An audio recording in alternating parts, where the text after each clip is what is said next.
More than 500 women are seeking $10 million each from the Chesapeake Regional Medical Center in connection with unnecessary operations conducted by a former doctor.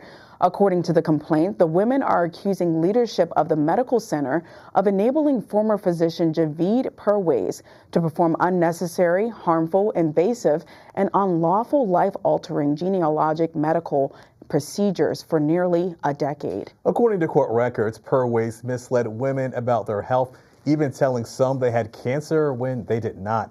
Back today to discuss what women should know before agreeing to surgery is Dr. Stephanie Hack. And Dr. Hack, it's always a pleasure to have you on set with us. Thank you for having me. And obviously, looking at the report, it's very troubling seeing what happened. And as a doctor working with women on a weekly basis, what would you tell to a woman to assure them that this won't happen? I would tell them that this is incredibly rare and uncommon. And I could certainly understand how someone would be afraid seeing a story like this, but this is very unlikely to happen. And why do some women leave doctors' visits confused, and how can we change that? Oh, so many reasons. Often when you go to the doctor, you feel rushed. Sometimes the doctor may use language that you don't really understand, and you may be afraid to ask questions and ask for clarification. And I think one of the most helpful things that women can do is taking notes before they come to the visit with their questions and during the visit when possible. And then specifically, what are some questions they should ask to know whether or not they really should get surgery? Ask, is this my only option? Ask, what happens if I don't do this?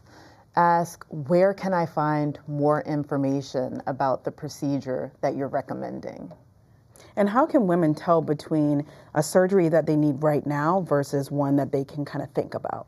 Sure, so that's going to be a planned procedure versus an urgent procedure. And much of that depends on the person's state, the woman's state. How is she feeling? Is she stable? If she's bleeding, for an example, that's an emergent thing that needs to be handled.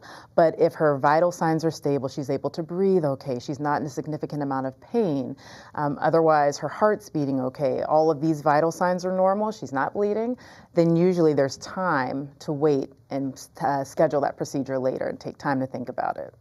And then many women don't know exactly what surgery they've had. How can they find out? We have something called an operative report. So after every surgery, regardless of what the surgery is, the doctor needs to sit down and dictate to go through exactly what the procedure was and what they did step by step during the procedure. And so if you request your medical records, you can find out what surgical procedures you've had by looking at that document. And what are some red flags that a woman should pause or get another opinion on? If a doctor or healthcare provider doesn't give you a chance to ask questions, they don't like that you ask questions, if they rush you, if they make you feel like there are no additional options, those are all red flags for me. And talk about the importance of maybe seeking a second option. And I hear that in a lot of situations that sometimes it's good to get a second opinion or maybe even a third opinion. If you don't feel comfortable with what's been presented and you still have a lot of questions and you feel like they're not being answered, or you just don't feel confident in the answers you're given, seek a second opinion if you can, and a third opinion if that's necessary. I've personally done that, so you should definitely exercise that option if you can. And what should women know about hysterectomy and tubal ligation before agreeing to either one?